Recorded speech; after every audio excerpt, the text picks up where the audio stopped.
Mbah saya itu terkenal wali, yang bapaknya bapak. Itu kalau kesini nyifati Badullah satu. Nur isido mondok gini itu nggak popo.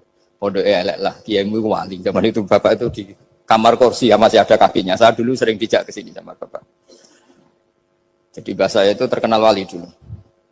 Jadi mbah saya itu tirakat terus sampai kabudut itu poso terus. Kebetulan cucunya agak niru. Saya tidak niru itu karena itu Gus Zaki. Memang disuruh tidak niru. Kata mbah saya, kira usah tirakat, wis tak tirakati aku. Itu. Jadi saya, Mbah Mun juga gitu. Kowe haram tirakat, wis tak tirakati aku. Saya seneng sekali. Tapi tua-tua kok mikir putu. Nah, terus nirakati putuku sopo.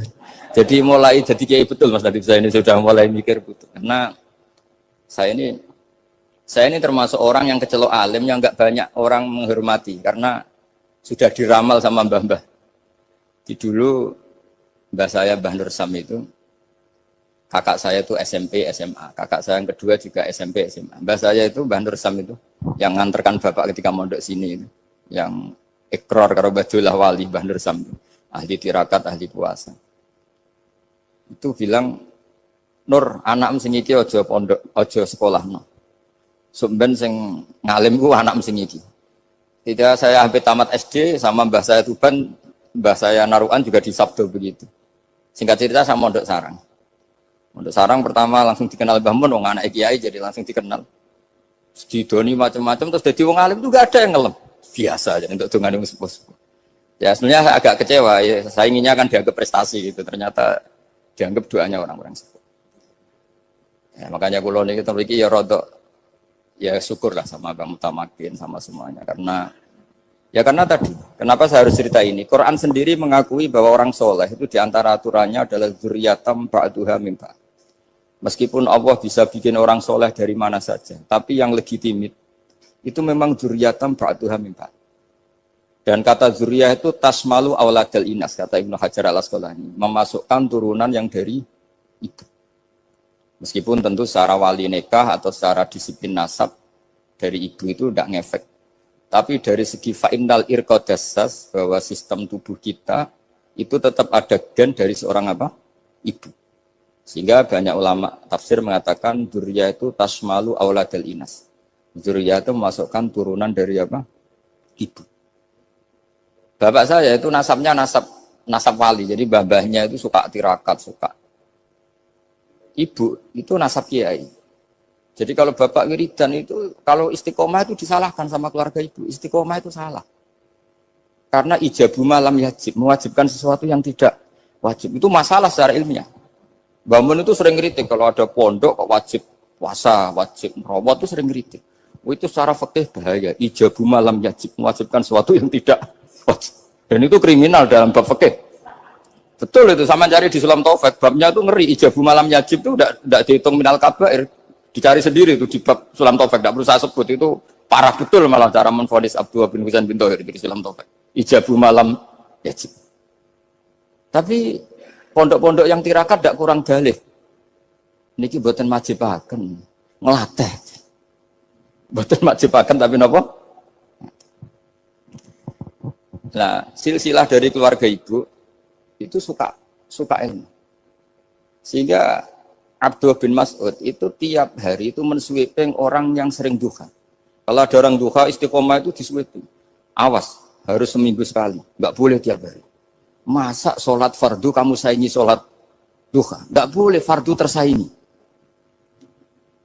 Itu Abdullah bin masyhur, sampean cari di Al-Ghunyah itu. Sayyidah Aisyah kalau ada orang duha tiap hari dimarahin. Dan itu secara konstitusi ilmu benar karena Nabi Qiyamul Lail Ramadan itu hanya 4 hari yang dipandu. Lainnya itu enggak.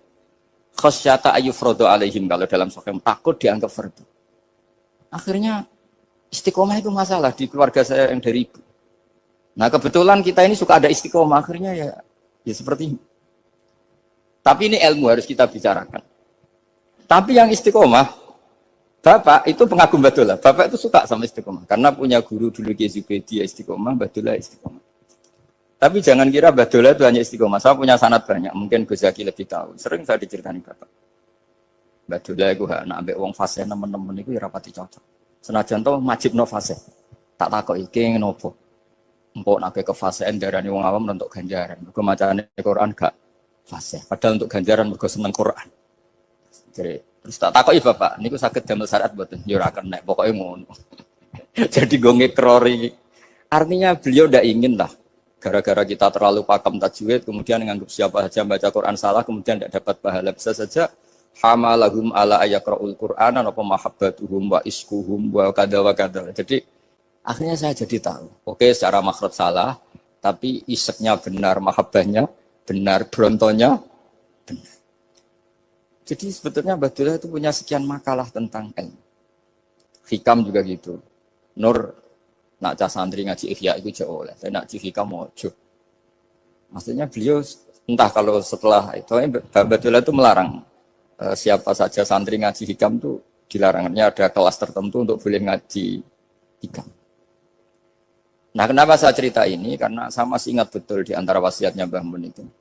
Pirroh sebab apa Fatihah kok ihdinas siratal mustaqim bukan siratoka tapi siratal ladzina an'amta alaihim.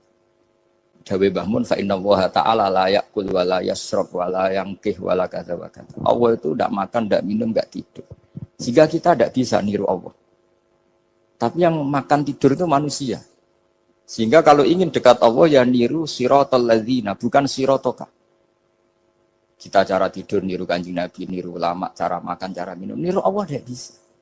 Makanya bukan ihdinas siratal mustaqim siratoka tapi siratal ladzina an'amta. Maka dalam beragama itu butuh master, butuh panutan. Ya tentu Mbah Mun oleh ngendikan pakai luwet orang-orang kuno. Cara Mbah Mun pakai cantolan. Maka saya punya makalah banyak dari Bapak, dari Mbah Mun, dari Mbah Zubair, dari sampai saya itu hafal sanad sampai Rasulullah SAW. Karena yang bisa mengawal ilmu itu sanad. Termasuk saya di sini bawa kitab Ar-Risalah Al-Qusairiyah. Nanti saya baca beberapa panutan kita. Di sini ada Abdul Qasim Al-Junaidi, ada Abu Yazid Al-Bustami, ada banyak ulama yang ditulis Ar-Risalah Al-Qusairiyah. Dan itu yang membentuk Imam Ghazali, kitab Ar-Risalah Al-Qusairiyah. Tapi sekarang kita ini tidak belajar lagi tentang tasawuf. Tasawuf itu Abdul Qasim Al-Junaidi jadi wali itu bukan wiridannya terlalu banyak. Enggak. Beliau pernah bikin satu kalimat yang menjadikan Allah itu ridho. Kalimatnya begini, kalau malam beliau wiridan gini, ya Allah, kenapa engkau ngasih rezeki saya? Padahal engkau tidak butuh saya. Kalimatnya sederhana. Kalau seorang majikan ngasih servis sama karyawannya, memang butuh pekerjaannya. Orang tua ke anak butuh kasih sayangnya. Tapi engkau ini zat yang tidak butuh saya, tidak butuh kita. Ngapain ngasih? Jadi punya sisi betapa Allah itu luar biasa. Wong tidak butuh kok. Ngasih itu kan luar biasa. Jadi karena mensifati seperti itu Allah itu ridho. Itu luar biasa. Normalnya orang memberi itu kan, apalagi orang memberi kiai itu kacau sekali. 1.000 jaluk swarga. Salam template 1 juta wae jaluk apa? Swarga itu parah lagi.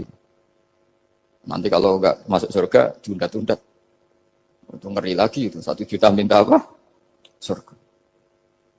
Sayyidina Ali itu diantara sebabnya beliau dekat Allah itu karena muamalahnya sama Allah itu benar. Di antara muamalah itu yang diriwayatkan di kitab Ar-Risalah Al-Qusairiyah adalah masyhur. Kafani izzan antakuna li rabban wa kafani fakhran an aku nalaka abdan. Tiap malam ya beritanya itu. Ya Allah, saya sungguh sangat mulia karena engkau yang jadi Tuhan. Coba kalau saya dituhani manusia yang mati atau dituhani siapa yang mati juga. Wa kafani fakhran an aku nalaka abdan. Saya ini bangga sekali karena jadi budak, jadi hamba zat yang tidak mati. Jadi pakem-pakem yang menjadi masyrab kalau dalam bahasa tasawuf itu yang menjadikan wali. Sehingga yang dikatakan ibadah itu apa? Ma'rifatullah. Mengenali Allah secara benar. Jadi jangan kira wali-wali dulu terus terlalu istiqomah, ada juga. Mereka punya pakem yang menjadikan Allah itu ridho. Saya beri contoh nih di sini banyak makalah nanti saya beberapa baca tabarruk. Banyak riwayat dari orang-orang sufi. Nabi Ibrahim itu pernah ketemu orang Majusi. Beliau terkenal sakhok, terkenal sakhian. Ketika ketemu orang Majusi, ya Ibrahim saya ini sehari saja ngasih makan saya. Kamu kan tukang ngasih makan orang. Terus, ya tapi bisarti antus lima, kamu harus Islam. Sebagainya Nabi Ibrahim adalah kalau saya menolong dia berarti nolong orang kafir. Setelah orang itu lewat, berlalu karena Nabi Ibrahim gak mau hormat, Allah memberi wahyu ke Nabi Ibrahim. Kenapa ya Ibrahim tidak kamu terima 1 hari, kamu kasih makan 1 hari? Ya karena dia majusi. Kata Allah, dia umurnya berapa? 60 tahun. Tanyakan, pernah kelaparan kan hanya hari ini? Iya ya Allah. 60 tahun dia kafir tak kasih makan. Minta kamu sehari aja kok gak boleh. Akhirnya Nabi Ibrahim dipanggil orang majusi, dikejar dipanggil. Ayo tak kasih makan 1 hari. Kok kamu sekarang jadi baik? Habis ditegur Tuhan. Terus kata, ahakada yu'amiluni. Apa seperti itu? Tuhan memu'alamalai saya. Ya na'am. Akhirnya Islam orang majusi. Jadi itu lagi-lagi ilmu. Jadi yang dikatakan ilmu itu nyuwun sewu, satu teori atau kalimat atau apa saja yang menjadikan kita ini pakem. Meskipun pakem itu kadang sulit diterima orang-orang khusyuk. Orang khusyuk itu ya nyuwun sewu ada sisi nakalnya. Makanya Mbah Mun sering kayak jargon masyhur. Zada khusyuan, zada jalan, tambah khusyuk, tambah bodoh. Bukan bodoh dengan makna salah itu enggak. Memang kadang terus anti ilmu. Misalnya gini, ini contoh yang karena saya ini mengkhidmati ilmu, saya beri contoh yang urusan ilmu. Ada orang sujud diinjek orang fasik, kepalanya diinjek orang fasik. Terus si orang yang sujud tadi ini ada di Sahih Muslim, juga ada di Ihya. Wallahi la yaghfiru Allahu laka. Pakai sumpah, wallahi la yaghfiru Allahu laka. Allah langsung mewahyukan ke Nabi fi hadzal zaman, fi tilkaz zaman atau fi dzalikaz zaman. Man dzalladzi yata'alla alayya alla aghfira li fulan qad ghafartu lahu wa ahbattu amalak. Katakan ke orang itu, siapa yang mencatut nama saya yang hanya berstatus tidak memaafkan. Itu enggak fair. Saya ini Tuhan kok bisa yaghfir, bisa yu'adzib. Kok sifat saya tinggal satu yu'adzib itu gimana? Dicatut separuh itu Allah enggak terima. Tapi kalau kita baca Quran, saya ini sama orang fasik ya benci. Saya ini orang soleh, setidaknya pura-pura soleh lah. Karena di depan para kiai. Tapi mau tidak mau.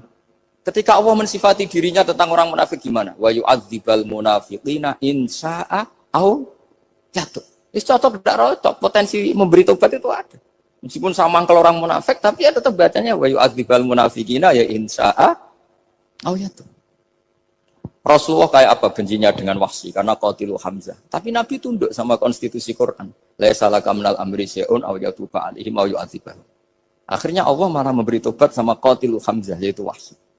Ini pentingnya baca lagi. Kalau kita tidak baca, hanya khusyuk saja, tidak baca, pasti sama orang yang menginjak orang sujud tadi, yang menginjak pasti salah, nggak dimaafkan. Bongso pasti. Pertanyaannya adalah, betulkah Allah punya sifat satu, yaitu yu'adzib? Makanya kalau kita baca, misalnya baca Quran, walillahi mulkus samawati wal ard, ya sudah, yaghfiru liman yasha wa yu'adzibu man yasha. Kalau nuruti rasa kita, ya inginnya ke kita, yaghfir, ke orang lain yu'adzib. Tapi Tuhan kan nggak terima, saya ini Tuhan kok didikte makhluk saya ini gimana? Nggak bisa.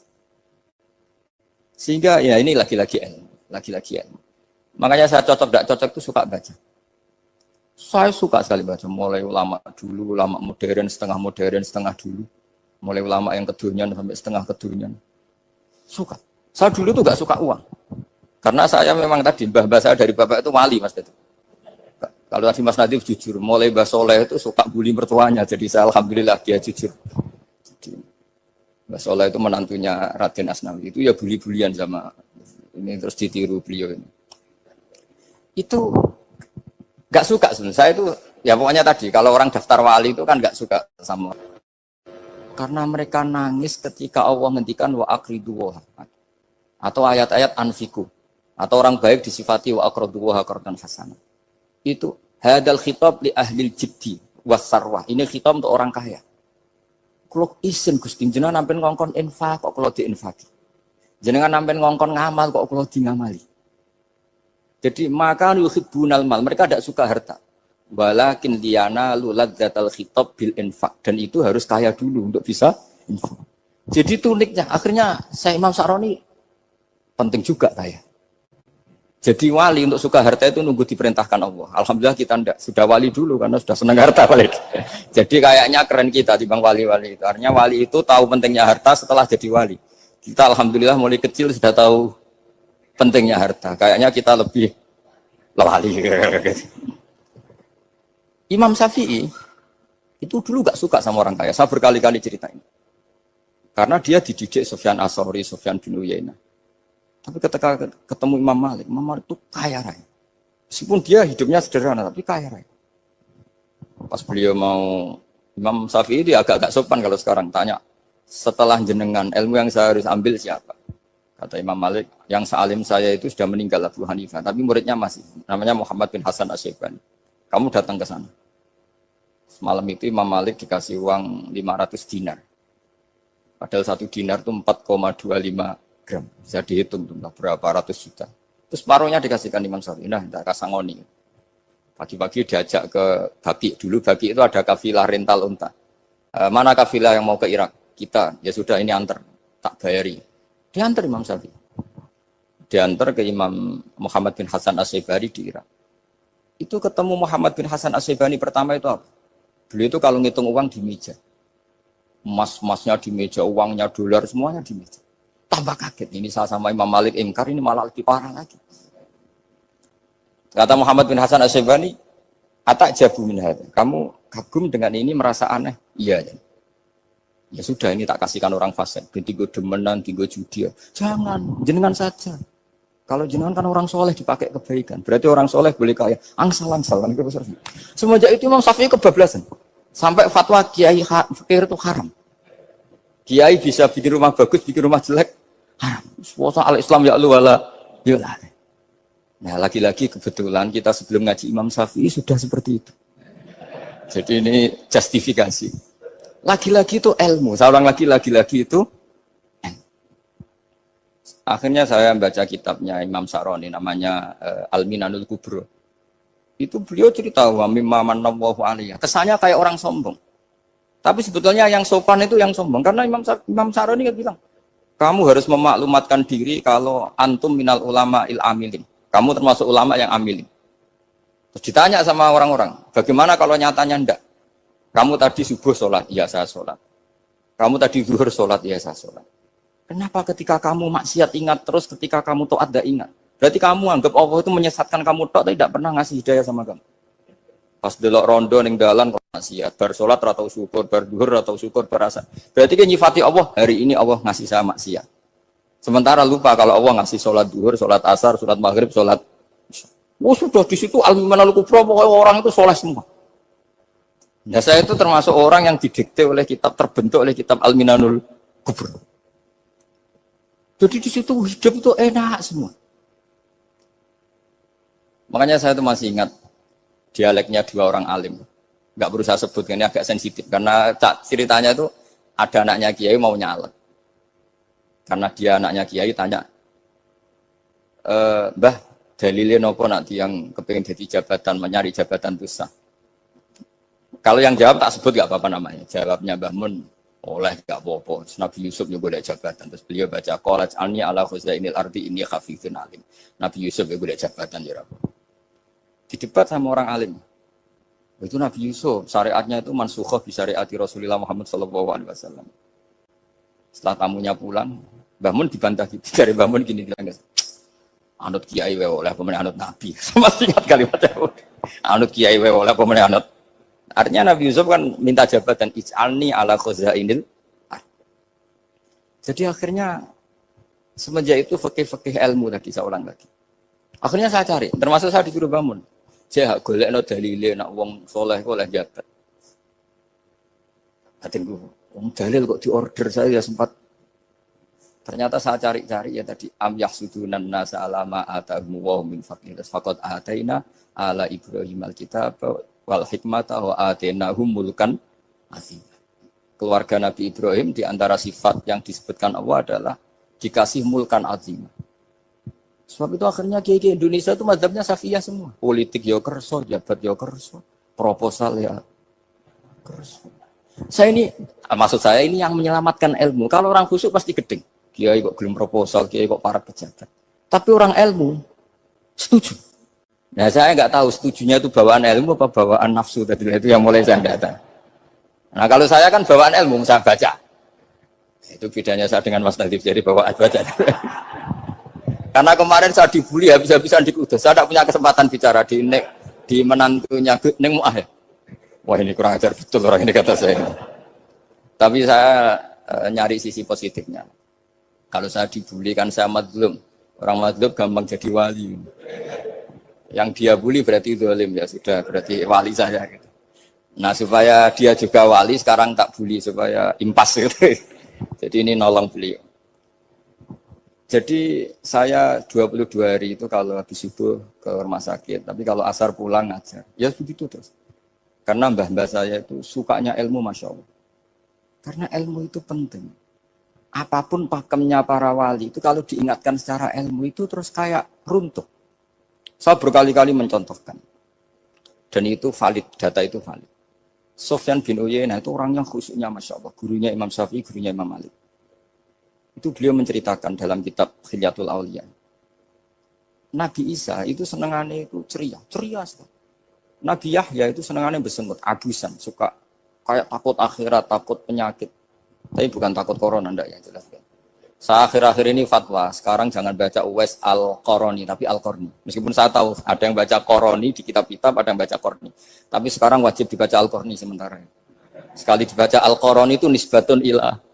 Iya, jadi makanya ini untuk sementara dibaca, ngikuti yang baca Uwais Al-Qarni. Meskipun di sarah-sarah apa bi fathir ra wakila bi sukun, ya sudahlah sekarang harus ijma dulu Al-Qarni ya, karena kalau Al-Qarani itu akhirnya Nabi Isa ditegur sama Nabi Yahya. Mali aroka dohikan ka'annaka ta'manu min makrillah. Saya melihat kamu kok suka tertawa, seakan-akan kamu merasa aman tidak kena azabnya Allah. Nabi Isa akhirnya balas tanya, Mali aroka abisan ka'annaka tai'asu min rahmatillah, taknatu min rahmatillah. Kowe mbesenggut wae koyo dunya orang rahmat, anane corona tok. Padahal yo ono mangan, ono guyon, ono nikmat. Dan itu figur besar, akhirnya kita tahu. Dan saya sering cerita juga, setiap dakwah itu Nabi Isa nyari syirorun nas, Nabi Yahya cari khiyarun nas. Tentu alasan Nabi Yahya gampang, berteman orang baik itu baik lah, nyaman, terus akibatnya juga baik. Nabi Yahya enggak. Limada tanzilu ala syirorin nas. Kenapa kamu singgahnya ke orang-orang yang buruk? Ana tabibun udawil mardo. Saya ini dokter, tentu menyembuhkan yang sakit. Akhirnya terus di Indonesia banyak kiai yang kancanan orang fasik ya banyak. Tapi ya tentu yang benar itu yang mensolehkan yang fasik. Yang mesti salah yang menjadi fasik karena ketularan yang. Tapi itu lagi-lagi apa? Ilmu yang bisa menjadikan kita percaya itu ilmu. Saya tuh suka sekali baca kitab yang berbeda. Saya sekarang baru belajar kitab orang-orang Hanafi. Orang-orang Maliki. Saya kemarin dikirimin hadiah oleh keluarga Pak Kures. Ada tanda tangannya Pak Kures dari Habib Ali, dari keluarga beliau. Jadi kitab namanya itu Sarah Bukhari yang dikarang orang India, orang modern, Anwar ya, Anwar Shah, orang India ya orang sekarang. Itu beliau termasuk mujaddid kalau dalam perasaannya orang India. Mensarai Bukhari ya, kira-kira sanadnya Sayyid Muhammad ke beliau itu 3 atau 4. Beliau termasuk orang-orang yang bisa membentuk India seperti itu. India kan banyak syurahul hadis termasuk Waliullah Ad-Dahlawi terus Syekh Yusuf Al-Kandahlawi, banyak lah saya. Itu beliau cerita di kitab-kitab itu bahwa ilmu itu harus diungkapkan. Terus beliau cerita banyak tentang kewalian. Sampai dalam cerita kewalian itu unik. Dan terus kayak jadi wali itu gampang sekali. Ya di antaranya itu wali itu mau modal rasido. Sab'atun yuzilluhum wa fi dhillihi wa maladilla ila dhillihi. Itu diantaranya itu wa rajulun da'athu imra'atun datu jamalin wa mansibin faqala inni akhafu. Mau modal gak sido. Wis dijak wong ayu menarik muni ra gelem. Modal ra gelem iku iso dadi wah. Iku yuzilluhum wa fi dhillihi wa maladilla. Ya. Nah, masalah kita ora digelemi lah itu masalah. Itu sangat. Jadi gampang sekali dalam kitab Al-Minanul Kubro. Dan kalau baca itu enak. Misalnya gini, tentu masa lalu kita yang buruk itu tidak diceritakan orang lain. Dan itu kadang karena gengsi. Tapi kalau melihat hadisnya Nabi itu gampang sekali. Kullu ummati mu'afan ilal mujahirin. Umatku semua itu dimaafkan. Kecuali yang memperlihatkan salahnya dosanya. Jadi nggak boleh kalau sampean sekolah nggak naik kelas cerita anaknya. Kalau saat dulu nggak naik kelas, kalau punya utang koperasi nggak pernah bayar, nggak boleh cerita seperti itu. Kalau ditanya, bapak dulu pinter nggak? Oh pinter sekali. Harus bilang gitu pinter sekali. Pernah ranking sekali sudah nggak apa-apa itu. Meskipun dengan makna yang lughawi ya. Saya dulu iskal. Kan nyun sewu saya ini sering diparani orang yang mau tobat cerita Gus saya dulu sering main perempuan, sering mabuk, tapi sekarang saya mau tobat gini-gini. Karena ini orang awam, tak terima. Tapi saya bilang gini, kamu jangan cerita ke anak kamu. Terus dia cerita, tapi kan saya harus jujur. Karena ilmunya dia baru terlalu jujur itu penting gitu. Terus pokoknya menurut kula ora oleh cerita, pokoknya ora oleh cerita. Ya Gus oke nurut. Setelah itu saya nyari-nyari sarah, termasuk kitab itu. Kok bisa orang yang tidak mujahirin, orang yang menutupi salahnya malah dimaafkan, yang cerita jujur pernah salah malah tidak. Sangat bener. Misalnya seorang bapak cerita, "Jong aku dhisik nak pacaran tak ambung." Misalnya, anaknya mesti suatu saat kan dia puber. Mesti nak ngambung niru bapak. Nah, kalau yang cerita itu ribuan atau jutaan. Jong aku zaman yang pondok itu rezekiku kombodoni. Kan terus jadi syariatun mutabah. Apalagi yang cerita ini ternyata jadi kiai, ternyata gitu ya tetap jadi kiai. Jadi kalau pura-pura soleh di rumah pura-pura soleh, seakan-akan di pondok tidak pernah kodok, tidak pernah setor meluntir, tidak pernah apa kan? Katanya, lalu lucunya, oke itu alasan. Alasannya Imam Ghazali itu paling masuk akal. Ini saya cerita, illa aliman umta barokahnya baca Imam Ghazali. Fa inna wa ta'ala yakrohu zuhurul ma'asi. Wa min asbabi zuhur adalah al-mujaharah. Karena Allah itu gak suka maksiat itu begitu kelihatan. Dan awal dari kelihatannya maksiat adalah semua orang cerita. Akhirnya maksiat dianggap biasa saja. Jadi kalau semua orang cerita zaman mondok nakal itu artinya semua orang yang nakal. Oh itu niru kiai ini, karena ini niru kiai. Kan repot. Tapi kalau semua kiai sok suci atau suci betul, dan semoga ya suci betul, kan yang maksiat, yang mau maksiat ini nggak punya alasan, karena masternya nggak pernah maksiat. Meskipun sebagian yang seutuhan nggak pernah konangan, nggak tahu, pokoknya yang penting seperti itu. Itu hebatnya konsepnya. Saya dulu ya eskal loh. Kok? Ya tadi kullu ummati mu'afan illal mujahirin. Saya dulu eskal kan. Tapi setelah baca Ihya kata Imam Ghazali, karena Allah itu nggak suka zuhurul ma'asi. Allah nggak suka kalau maksiat terlalu muncul. Dan termasuk sebabnya muncul adalah setiap orang jujur menceritakan masa lalunya. Sebab itu kita sebagai orang Islam yang entahlah istilahnya apa. Kalau istilahnya Mas Najib Islam Nusantara atau moderat macam-macam lah.